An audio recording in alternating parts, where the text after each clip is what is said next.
All right, how many of you here work in an office environment? Or did? Yeah? Okay. Stress in the workplace is real. Before I started doing my healing work and my speaking work, I worked in an office environment, and the stress levels can be extremely high. When asked in recent research by the American Institute of Stress whether workplace stress has caused difficulties, 65% of workers said yes.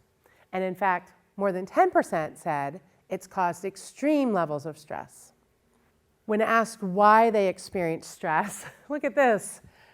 Remember before talking about violence in the workplace, in other situations, 10% said physical violence has occurred in their work environment. Fortunately for me, that never happened in my work environment. I never saw any violence in my workplace, but apparently it's fairly common. 29% admitted to yelling at coworkers due to stress. And in fact, 42% of those people said that yelling and verbal abuse is common in their workplace. That's shocking to me. 14% said that machinery and other equipment has been damaged due to stress and outbursts due to stress. And 2% admitted that they'd struck a coworker. What? That might seem like a small number, but think of how many millions of Americans work.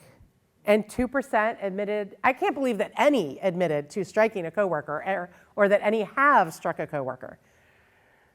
But apparently it happens. And it leads to illness in the workplace.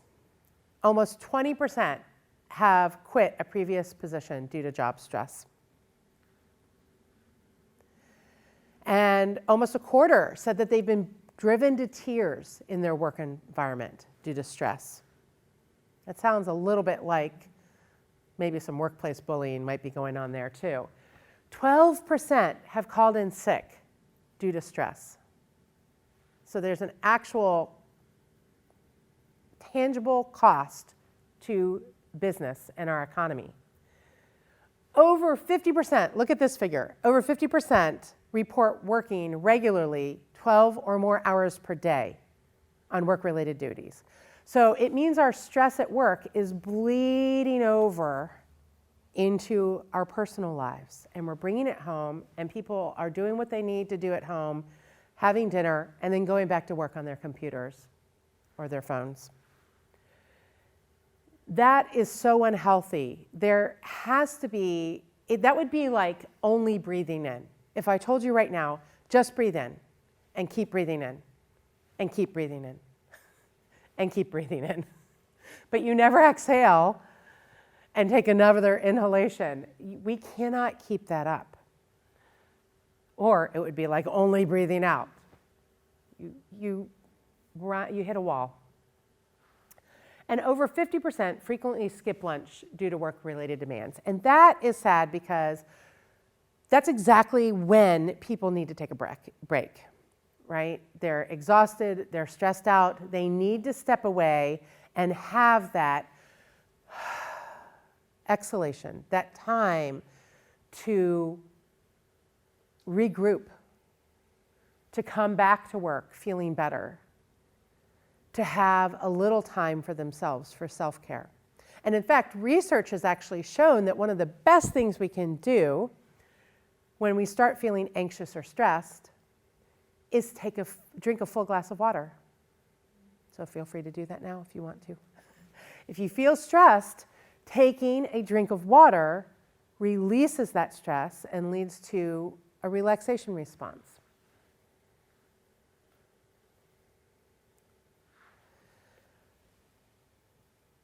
Physical symptoms are reported regularly by people who are feeling stressed on their jobs.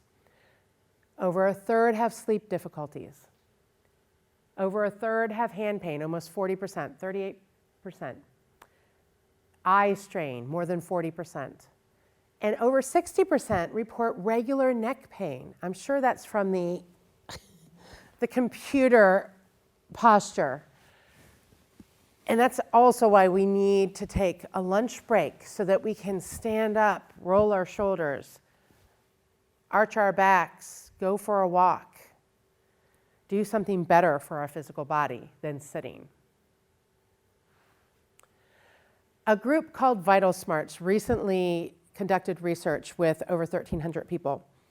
And they found that 60% reported having 60 or more work-related tasks on their weekly to-do list.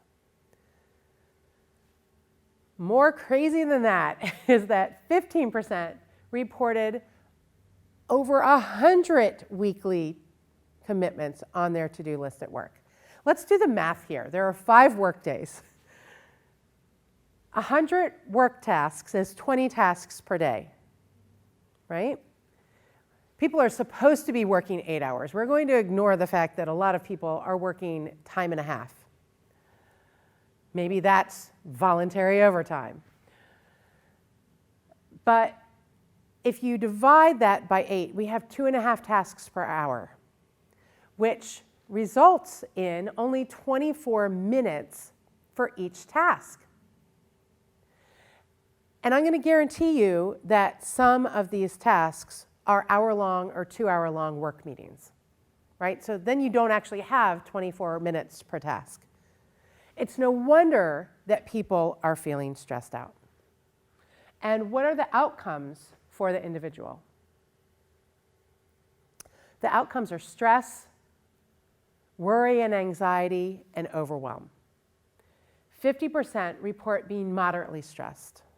Another third, 35%, highly stressed, and 9% very highly stressed. If you add these up, we're at 94%. That means only 6% of people are reporting not being stressed. Over half, 52%, worried about letting themselves and others down. Remember the definition of stress we talked about earlier? The difference between the demands being placed on you versus your feeling of your capacity to mobilize personal and social resources to meet those demands. That is being shown, that's the definition of what we're showing right here, this worry and anxiety. Of course they're worrying. They're letting themselves down. They're letting others down. That gap. Overwhelm. 46% reported feeling overwhelmed, and 20% report feeling regret at having agreed to do so much in the first place. And the health outcomes, it doesn't matter if you can read them. I wanted it to feel really big and full because look at all of them. There are psychological ones ranging from just irritability to chronic anxiety. There are behavioral ones ranging from sleep problems and absenteeism to chronic alcohol and drug use. And then there are physical symptoms ranging from acute ones like headache and upset stomach to chronic autoimmune diseases that we can cause for ourselves. The cost to business is real. It leads to increased physical injuries at work. It leads to increased insurance costs and premiums. It leads to absenteeism, burnout, and employee turnover, which is incredibly costly. And it leads to decreased job satisfaction, productivity, employee morale, negative team dynamics, more negative team dynamics, and a decrease in quality of customer service, which is what everybody wants is quality customer service. And if that's decreasing based upon how the employees are being treated, there's a real problem for business. Job stress is actually estimated at being the root cause of 50% of workplace absences. 40% of job turnover is attributed to stress. And almost 1 million workers a day call in sick due to stress. These are real, tangible costs. And here's the real figure. The total cost to U.S. industry of stress and anxiety is estimated to be between $250 to $300 billion, with a B, not million, $billion annually. And only 48 countries, fewer than a third of the countries in the whole world, have gross domestic products that are that high. That means we're losing an entire country's worth of revenue due to stress and anxiety. Not even a small country, a medium-sized country, a fairly large country, we're losing in GDP based upon stress and anxiety.